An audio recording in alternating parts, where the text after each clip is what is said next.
ಎಲ್ಲರಿಗೂ ನನ್ನ ನಮಸ್ಕಾರಗಳು ಸ್ನೇಹಿತರೆ. ಎಲ್ಲರೂ ಹೇಗಿದ್ದೀರಾ? ಚೆನ್ನಾಗಿದ್ದೀರಾ ಅಂದ್ಕೊಳ್ತೀನಿ. ನಾನು ಕೂಡ ಚೆನ್ನಾಗೀನಿ. Welcome back to my YouTube channel. ಯಾರೆಲ್ಲ ಫಸ್ಟ್ ಟೈಮ್ ನನ್ನ ಚಾನಲ್ ನೋಡ್ತಾ ಇರೋ ದಯವಿಟ್ಟು ನನ್ನ ಚಾನಲ್ ಸಬ್ಸ್ಕ್ರೈಬ್ ಮಾಡ್ಕೊಳ್ಳಿ. ಹಾಗೆ ವಿಡಿಯೋ ಕೊನೆವರೆಗೂ ನೋಡಿ ಲೈಕ್ ಮಾಡಿ.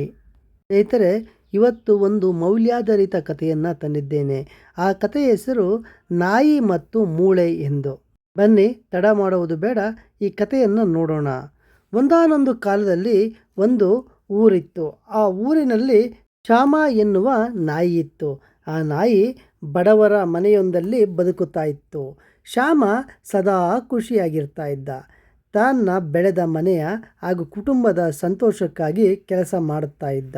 ಶ್ಯಾಮನು ತನಗೆ ಸಾಕಿದ್ದ ಮನೆಗೋಸ್ಕರ ಆ ಮನೆಯ ಮಕ್ಕಳ ಜೊತೆ ಆಟವಾಡುವುದು, ಯಜಮಾನನ ಮನೆಯನ್ನು ಕಳ್ಳಕಾಕರಿಂದ ಕಾಪಾಡುವುದು, ಹಾಗೆ ಹೊಲದಲ್ಲಿ ಬೆಳೆದ ಪೈರನ್ನು ಯಾವುದೇ ಪ್ರಾಣಿಗಳಿಂದ ಹಾನಿಯಾಗದಂತೆ ನೋಡಿಕೊಳ್ಳುವುದು ಅವನ ಕೆಲಸವಾಗಿತ್ತು. ಹೀಗೆ ತನ್ನ ಕೆಲಸವನ್ನು ಅಚ್ಚುಕಟ್ಟಾಗಿ ಮಾಡುತ್ತಿದ್ದ. ಆಗ ಶ್ಯಾಮನು ಎಲ್ಲರ ಪ್ರೀತಿಯ ನಾಯಿಯಾಗಿದ್ದ.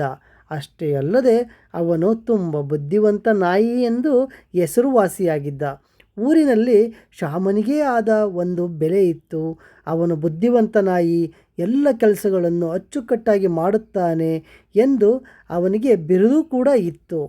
ಹೀಗಿರುವಾಗ ಶ್ಯಾಮನು ಒಂದು ದಿನ ಹತ್ತಿರದ ಊರಿನಲ್ಲಿ ಒಂದು ಮದುವೆ ಸಮಾರಂಭ ನಡೆದಿತ್ತು. ಅಲ್ಲಿ ವರನ ಮನೆಯಲ್ಲಿ ಊಟ ಮಾಡಿದ ನಂತರ ಹೊರಗೆ ಎಸೆದ ಕೆಲವು ಮೂಳೆಗಳು ಬಿದ್ದಿದ್ದವು. ಆ ಮೂಳೆಗಳನ್ನು ನೋಡಿದ ಶ್ಯಾಮನಿಗೆ ಬಾಯಲ್ಲಿ ನೀರೂರಿತ್ತು. ಆಹಾ, ಎಷ್ಟು ಚಂದದ ಮೂಳೆಗಳು ಬಿದ್ದಿವೆ, ಇವು ಖಂಡಿತವಾಗೂ ರುಚಿಕರವಾಗಿರುತ್ತವೆ ಎಂದು ಶ್ಯಾಮು ತನ್ನ ಮನಸ್ಸಿನಲ್ಲೇ ನಿರ್ಧರಿಸುತ್ತಾನೆ. ಹೀಗೆ ಶ್ಯಾಮು ನಿದ್ದೆ ಹೋಗದಂತೆ ಅದರ ಚಿಂತೆಯಲ್ಲೇ ಅಲ್ಲೇ ಇರುತ್ತಾನೆ. ಆಗ ಪಕ್ಕದ ಹೊಲದ ಮೂಲಕ ನೇರವಾಗಿ ಮದುವೆ ಮನೆಗೆ ಹಾರಿ ಅವುಗಳನ್ನೆಲ್ಲ ತನ್ನ ಬಾಯಿಯಲ್ಲಿ ತೆಗೆದುಕೊಳ್ಳಲು ಪ್ರಯತ್ನಿಸುತ್ತಾನೆ. ಆಗ ಅಲ್ಲಿಂದ ಅವನು ಕೆಲವೊಂದು ಮೂಳೆಗಳನ್ನು ತನ್ನ ಬಾಯಿಯಲ್ಲಿ ಕಚ್ಚಿಕೊಂಡು ಹೊರಡುತ್ತಾನೆ.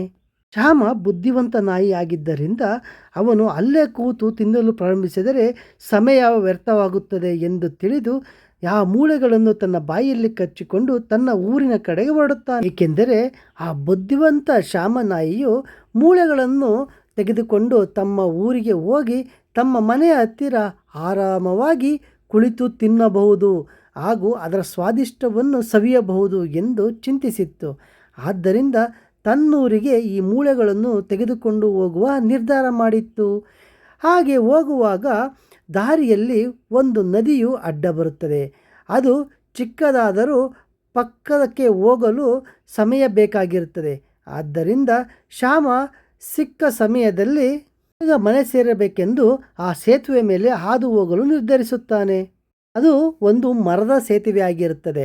ಅದರ ಮೇಲೆ ಪ್ರಾಣಿ ಪಕ್ಷಿಗಳು ಹಾಗೂ ಜನರು ಓಡಾಡುವ ಚಿಕ್ಕ ಸೇತುವೆ ಆಗಿರುತ್ತದೆ. ಆಗ ಆ ಸೇತುವೆ ಮೇಲೆ ಶ್ಯಾಮನು ಕೂಡ ಹೊರಡುತ್ತಾನೆ. ಶ್ಯಾಮ ನದಿ ದಾಟಲು ಬಂದಾಗ ಆ ಸೇತುವೆಯ ಮಧ್ಯಭಾಗಕ್ಕೆ ಬರುತ್ತಾನೆ. ಮಧ್ಯಭಾಗಕ್ಕೆ ಬಂದಾಗ ನೀರಿನಿಂದ ಅವನಿಗೆ ತನ್ನದೇ ಪ್ರತಿಬಿಂಬ ಕಾಣಿಸುತ್ತದೆ. ಆಗ ಅವನು, ಇಲ್ಲಿ ಯಾವುದೋ ಬೇರೊಂದು ನಾಯಿ ನೀರಿನಲ್ಲಿ ಇದೆ, ಅದು ನನ್ನ ರೀತಿಯೇ ಮೂಳೆಯನ್ನು ಕಚ್ಚಿಕೊಂಡು ನಿಂತಿದೆ ಎಂದು ತಿಳಿಯುತ್ತದೆ. ನೀರಿನಲ್ಲಿ ಇರುವ ನಾಯಿಯ ಮೂಳೆಯು ನನ್ನ ಮೂಳೆಗಿಂತ ದೊಡ್ಡದಾಗಿದೆ, ಅದು ಇನ್ನೂ ರುಚಿಕರವಾಗಿರುತ್ತದೆ ಎಂದು ಭಾವಿಸಿದ ಶ್ಯಾಮನು ಆ ಮೂಳೆಯನ್ನು ಹೇಗಾದರೂ ಪಡೆಯಲೇಬೇಕು ಎಂದು ನಿರ್ಧಾರ ಮಾಡುತ್ತಾನೆ. ಆಗ ಅತಿಯಾಸೆಯ ಶ್ಯಾಮನು ತನ್ನ ಬಾಯನ್ನು ತೆರೆದು ಬೌ ಬೌ ಎಂದು ಕೂಗಲಾರಂಭಿಸುತ್ತಾನೆ. ಆಗ ತನ್ನ ಬಾಯಲ್ಲಿದ್ದ ಮೂಳೆಯು ಸಹ ನೀರಿನಲ್ಲಿ ಬಿದ್ದು ಹೋಗುತ್ತದೆ.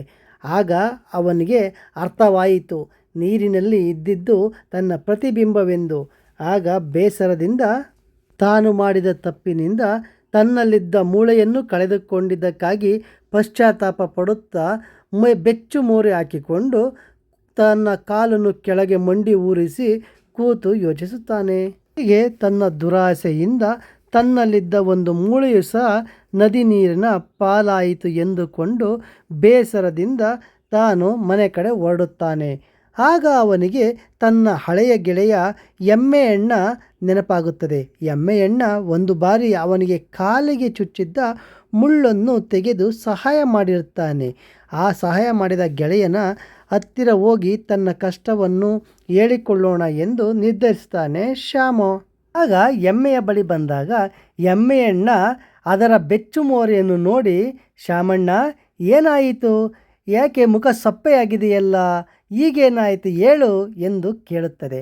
ಆಗ ನಾಯಿಯು ತನ್ನ ನಡೆದಂಥ ಘಟನೆಯನ್ನು ತನ್ನ ದುರಾಸೆಯಿಂದ ಒಂದೊಂದು ಮೂಳೆಯನ್ನು ಕಳೆದುಕೊಂಡ ಕಥೆಯನ್ನು ಹೇಳುತ್ತದೆ. ಆಗ ಎಮ್ಮೆಯು, ಅವತ್ತು ಅಷ್ಟೇ ಶ್ಯಾಮಣ್ಣ, ನಮಗೆ ಬೇಕಾದಷ್ಟನ್ನು ಮಾತ್ರ ಪಡೆದು ತೃಪ್ತನಾಗಬೇಕು. ಆಸೆಯ ಹಿಂದೆ ಹೋದರೆ ತೃಪ್ತಿಯು ಸೋಲದಾಗ ಇದೇ ರೀತಿ ಪಾಠ ಆಗುತ್ತದೆ. ಆದ್ದರಿಂದ ನಿನ್ನ ಮೂಳೆಯು ನೀರಿನ ಪಾಲಾಯಿತು. ನಿನಗೆ ಸಿಕ್ಕಿದ ಮೂಳೆಯಲ್ಲೇ ತೃಪ್ತಿಪಟ್ಟು ಇನ್ನೊಂದು ಮೂಳೆಗೆ ಆಸೆ ಪಡದಿದ್ದರೆ ನಿನ್ನ ಮೂಳೆಯೇ ನಿನ್ನ ಬಳಿಯೇ ಉಳಿಯುತ್ತಿತ್ತಲ್ಲವೇ ಎಂದು ಕೇಳುತ್ತದೆ. ಹಾಗೆ ನೀನು ಇನ್ನೊಂದರ ಆಸೆಯಲ್ಲಿ ನಿನ್ನ ಮೂಳೆಯನ್ನು ನೀನೇ ಹಾಳಿ ಮಾಡಿಕೊಂಡೆ ಎಂದು ಹೇಳುತ್ತದೆ. ಈ ಎಮ್ಮೆ ಅಣ್ಣನ ಮಾತುಗಳು ಶ್ಯಾಮನ ಹೃದಯಕ್ಕೆ ತೀವ್ರವಾಗಿ ಒಕ್ಕುತ್ತವೆ.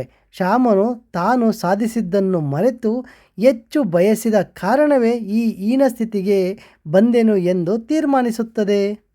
ಶ್ಯಾಮನು ಒಂದು ನಿರ್ಧಾರವನ್ನು ಕೈಗೊಳ್ಳುತ್ತಾನೆ. ನಾನು ಯಾವುದಕ್ಕೂ ಆಸೆ ಪಡದೆ ತನ್ನ ಕರ್ತವ್ಯವನ್ನು ಮಾತ್ರ ಮಾಡಬೇಕು ಎಂದು ನಿರ್ಧರಿಸುತ್ತಾನೆ. ಹಾಗೆ ಸ್ನೇಹಿತರಿಗೆ ಯಾವಾಗಲೂ ಸಹಾಯ ಮಾಡಬೇಕು, ಸದಾ ಅವರ ಜೊತೆ ಚೆನ್ನಾಗಿ ವರ್ತಿಸಬೇಕು ಎಂದು ನಿರ್ಧರಿಸುತ್ತಾನೆ.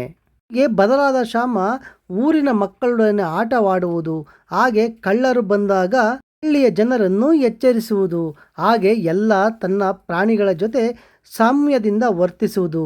ಹೀಗೆ ದಿನ ಕಳೆದಂತೆ ಅವನ ಕೀರ್ತಿ ಮೊದಲಿನಂತೆ ಹಬ್ಬುತ್ತದೆ. ಆಗ ಅವನು ಎಲ್ಲರ ಜೊತೆ ಸ್ನೇಹ ಭಾವದಿಂದ ಇರಲು ಪ್ರಾರಂಭಿಸುತ್ತಾನೆ. ದಿನ ಕಳೆದಂತೆ ಶ್ಯಾಮ ಆಸೆ ಇರದೆ ಹೋರಾಡಿದ ಕಥೆ ಹಳ್ಳಿಯಲ್ಲಿ ಮಕ್ಕಳಿಗೆ ಪಾಠವಾಗಿ ಬದಲಾಗುತ್ತದೆ. ದೊಡ್ಡವರು ಈ ಕಥೆಯನ್ನು ಮಕ್ಕಳಿಗೆ ಹೇಳಿ ಜಾಸ್ತಿ ಆಸೆ ಪಡಬಾರದು, ತಿನ್ನೋದು ಬೇಕಾದರೂ ಉಳಿದವರಿಗೆ ಬಿಟ್ಟು ಬಿಡು ಎಂದು ಪಾಠವನ್ನು ಹೇಳಲು ಪ್ರಾರಂಭಿಸುತ್ತಾರೆ. ಹೀಗೆ ಶ್ಯಾಮನು ತನ್ನ ಊರಿಗೆ ಒಂದು ಮಾದರಿಯಾಗಿ ಬದಲಾಗುತ್ತಾನೆ. ಆಗ ಊರಿನ ಹಿರಿಯರೆಲ್ಲರೂ ಸೇರಿ ಶ್ಯಾಮನಿಗೆ ಊರಿನ ಬುದ್ಧಿವಂತ ನಾಯಿ ಹಾಗೂ ಯಾವುದಕ್ಕೂ ಆಸೆ ಪಡದೆ ತನ್ನ ಕೆಲಸವನ್ನು ಮಾಡುವ ನಾಯಿ ಎಂದು, ಮಾದರಿ ನಾಯಿ ಎಂದು ಅದಕ್ಕೆ ಗೌರವ ಕೊಟ್ಟು ಪುರಸ್ಕಾರವನ್ನು ಕೊಟ್ಟು ಗೌರವಿಸುತ್ತಾರೆ. ಆಗ ಶ್ಯಾಮನಿಗೆ ತಾನು ಆಸೆ ಪಡದೆ ಕೆಲಸ ಮಾಡಿದ್ದಕ್ಕಾಗಿ ಸಿಕ್ಕ ಪಾರಿತೋಷಕವನ್ನು ನೋಡಿ ತುಂಬ ಖುಷಿ ಪಡುತ್ತಾನೆ. ಹೀಗೆ ಶ್ಯಾಮನು ಹೆಚ್ಚು ಬೇಕಾದ ಇಚ್ಛೆಯನ್ನು ಬಿಟ್ಟು ನಮ್ಮನ್ನು ಹಾಳು ಮಾಡುತ್ತದೆ. ಪ್ರತಿಬಿಂಬವನ್ನು ನೋಡಿ ಯಾವತ್ತೂ ಮೋಸ ಹೋಗಬಾರದು. ತೃಪ್ತಿಯು ಸಮೃದ್ಧಿಯ ಮೊದಲ ಬಾಗಿಲು. ತಮ್ಮನ್ನು ತಾವು ಗೆಲ್ಲುವುದು ಒಬ್ಬ ವ್ಯಕ್ತಿಯ ನಿಜವಾದ ಗೆಲುವು ಎಂದು ತಿಳಿ ಹೇಳುತ್ತದೆ. ಶ್ಯಾಮನ ಕತೆ ಕೇಳಿದ ಮಕ್ಕಳು ನಾನಾ ಬಗೆಯ ಪ್ರಶ್ನೆಗಳನ್ನು ಕೇಳುತ್ತಾ ತಾವು ಏನು ಬೇಕಾದರೂ ತೃಪ್ತಿ ಪಡಬೇಕು ಎಂದು ತಿಳಿದುಕೊಳ್ಳಲು ಪ್ರಾರಂಭಿಸಿದರು. ಅಂತೂ ಹಳೆಯ ನಾಯಿಯಾದ ಶ್ಯಾಮನ ತನ್ನ ಬದುಕಿನಲ್ಲಿ ದೊಡ್ಡ ಪಾಠ ಕಲಿತು ತಾನು ನಷ್ಟಗೊಂಡರೂ ಸಹ ಇತರರಿಗೆ ಪಾಠ ಕಲಿಸಿ ತನ್ನ ಕಥೆಯನ್ನು ಮೌಲ್ಯಮೂರ್ತಿ ಅರ್ಥವಾಗಿ ಪರಿವರ್ತಿಸುತ್ತಾನೆ. ಹೀಗಾಗಿ ನೀವು ತೃಪ್ತಿಯೊಂದಿಗೆ ಬದುಕಿ ಆಸೆಗಾಗಿ ಬದುಕನ್ನು ಬಲಿ ಕೊಡಬೇಡಿ ಎಂಬುದು ಈ ಕಥೆಯ ಮಾರ್ವೆಲ್ ಆಗಿದೆ. ಈ ಕಥೆಯ ಮೌಲ್ಯವು ಅತಿ ಆಸೆ ದುರಾಸೆಯಿಂದ ತಮ್ಮ ಜೀವನವನ್ನು ಹಾಳುಗೆಡುತ್ತದೆ ಎಂಬುದೇ ಆಗಿರುತ್ತದೆ. ಇಲ್ಲಿಗೆ ಇದೊಂದು ಮೌಲ್ಯಾಧಾರಿತವಾದ ನಾಯಿ ಮತ್ತು ಮೂಳೆ ಎಂಬ ಕಥೆಯು ಮುಕ್ತಾಯವಾಯಿತು. ನನ್ನ ಈ ವಿಡಿಯೋ ನೋಡಿದ್ದಕ್ಕಾಗಿ ನಿಮ್ಮೆಲ್ಲರಿಗೂ ಧನ್ಯವಾದಗಳು ಸ್ನೇಹಿತರೆ. ಹಾಗೆ ಮುಂದಿನ ವಿಡಿಯೋದೊಂದಿಗೆ ನಿಮ್ಮನ್ನು ಭೇಟಿಯಾಗುತ್ತೇನೆ.